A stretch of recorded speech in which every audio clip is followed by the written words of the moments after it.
Сарлагын хөөвөр бэлтгэх технологи.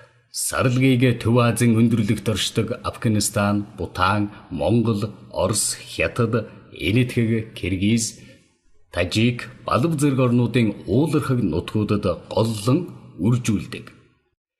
Дэлхийд 14 сая орчим сарлаг байдаг. Сарлагын тоогоороо бүгд найрамдах Хятад ард улс тэргүүлж, удаах байрыг Монгол улс эзэлж байна. Сарлаг нь манай орны уулархаг ойд хээрийн бүс нутагт 13 аймаг 132 суманд тархсан байна.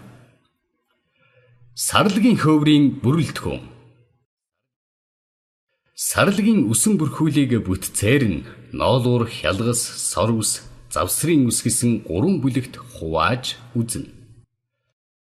Завсрын үс ноолуураас бүдүүн, сор үснээс нарийн дундаж шинжийг хадгалсан байдаг.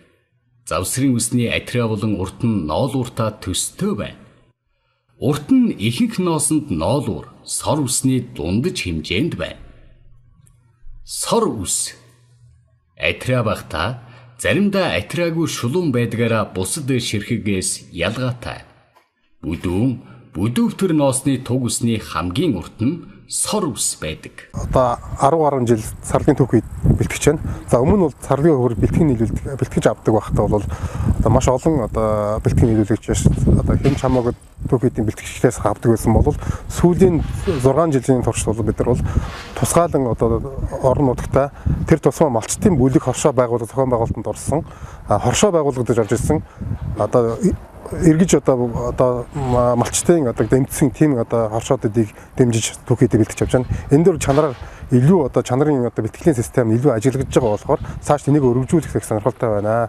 Яагаад ингэж байгаа юм бэ гэвэл урд нь түүхийдээ бид нар аваад магадгүй бидний ярьдгаар бол ченжүүд юм гэдэг ярьдаг гэсэн бол одоо бол бид нар бол хоршоод буюу малчтаас гарч ирсэн түүхийдийг одоо ямар нэгэн гар дамжуулахгүйгээр аавна гэдэг бол үйлдвэрт гардаг бодит зардлуудыг бол багасгах бодит одоо тийм одоо чанарын одоо илүү давмгай байдал ажиглаж байгаа болохоор цаашлаад малчтын гар дээрээс тэр тусан хоршоогоор дамжуулагдсан түүхийдийг авах маш их сонирхолтой байна. Сарлаг самнах технологи ажиллагаа. Бие махбодын физиологийн үйл ажиллагаа гадаад орчны нөлөөллөөр сарлагын үсэн бүрхүүлийн зөөлөн ноолуур үс хөөрдөг. Эхлээд хамгийн нарийн ноолуур хөөрнө. Иймд зөөлөн ноолуур үс хөөрч эхлэх нийт их биеийг хамрах байдлыг малчин гэрхаажиглах хэрэгтэй. Хөөрөд удвал самнах хугацаа хэтэрч ноолуур гадны механик үйлчилгээгээр гээгдэж малчны жилийн хөдөлмөрийн үр ашиг буурахад хүрнэ. Сарлагын их биеийн үс ноолуур улирлын чанартай савг сүүл үсний хялгас аажмаар гуйжиж шинжлэгддэг. Энэ нь халуун хүйтний улиралд биеийн дулааны тэнцвэрийг бий болгоно.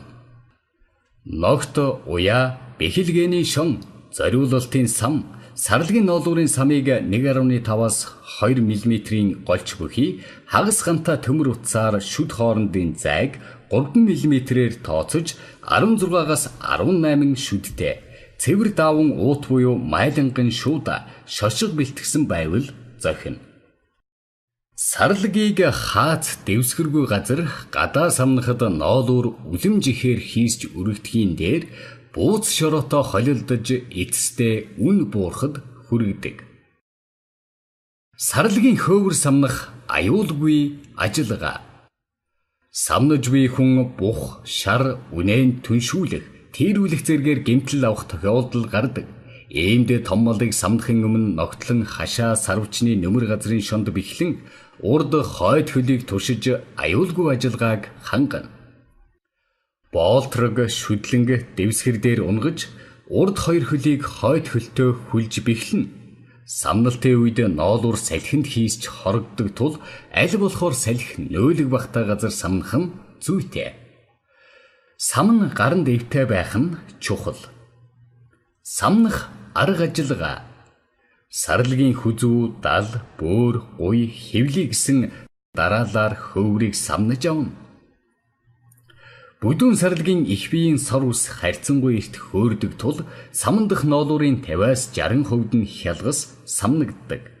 Иймд саман дээрээс хялгасыг нь түүж хялгас агууламжийг 30 хүртэл хөв бууруулбал ноолуур 1-р зэрэг тэнцэж илүү үн хүрэх магадлалтай. Сарлагын хөврийг өнгө чанараар ангилан бэлтгэх. Сарлагыг зүс насны байдлаар нь сонгож самнуул хөврийг өнгө чанараар ангилахад их тустай болно. Энэ үзүүлэлтүүд дээр суурлан сарлагын зүс насаар ялгаж хөврийг өнгө чанараар ангилан бэлтгэх аргачлалыг боловсрууллаа. Сарлагын зүсээр ялгаж хөврийг өнгөөр ангилан бэлтгэх аргачлал. 1-р өнгө бүрт цайвар цагаан зүстэй. Ширхэг нь цагаан шаргал өнгөтэй.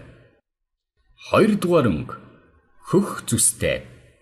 Ширхэг нь цайвар хөх саарал өнгөтэй. 3-р өнгө бор тарлан. Ширхэг нь жигд бор өнгөтэй. 4-р өнгө хар тарлан халтар зүстэй. Ширхэгт нь хүрэн, бараан хүрэн, хар хүрэн. Сарлагыг насаар ялгаж хөврийг чанараар ангилан бэлтгэх аргачлал. 1 нас дээд зэрэг. Хялгасны хэмжээ 30% хүртэл дундаж урт 37.2 мм, дундаж голч 18.4 микрон. Нарийн жигд атрахтэй уян зөөлөн өд хорхойд идэгдээгүй байна. 2 нас 1-р зэрэг. Хялгасны хэмжээ 30% хүртэл дундаж урт 35.2 мм, дундаж голч 1841-ээс 20.5 микрон. Нарийн жигд атрахтэй уян зөөлөн өд хорхойд идэгдээгүй байна. 3 нас 2-р зэрэг. Хялгасны хэмжээ 40%-аас дээш, дундаж урт 32.6 мм, дундаж голч 251-ээс 23.6 микрон. Нарийн жигд атрахтэй уян зөөлөн өд хорхойд идэгдээгүй байна. За өнөөдөр Дженс бүрэн компани маань сарлагын түүх үйдэг Өсгөл аймгийн 4 сумаас хамааруулж одоо нийтдээ 8 тонн сарлагын хөвөр нийлүүлж байна. За энэ сарлагын хөврийг бол бид нар анх нийлүүлэхээс бас өмнө нь бол бид нар 3 сард бол бас тусгаалan одоо 3 сумынхаа малчтыг тэр дундаа малчтын оршуудыг өөрийнхөө одоо боловсруулдаг үйлдвэр байж өгөөчм компани дээр бэлтгэн нийлүүлэхийнхаа 8 тонн сарлагын хөврөө авчирсан одоо өнөөдөр бол ирээд хүлээлгэж өгөх гэж байна. За өгөөчм компани Дженс мөр хоёр нь хамтарч ажиллаад 7-8 жил болж байгаа. Бид нэр анх эхлэн түүхийдэл дурын хүмүүсээс хүлээн авдаг байсан. Бид манай хоёр компани нийлээд одоо энэ малчтаас яг хоршоодоор дамжуулаад түүхийдээ хүлээн авснаар түүхийдийн маань чанар галц асар их өөрчлөлт гарч чанарын өсөр хялгаа гарсан.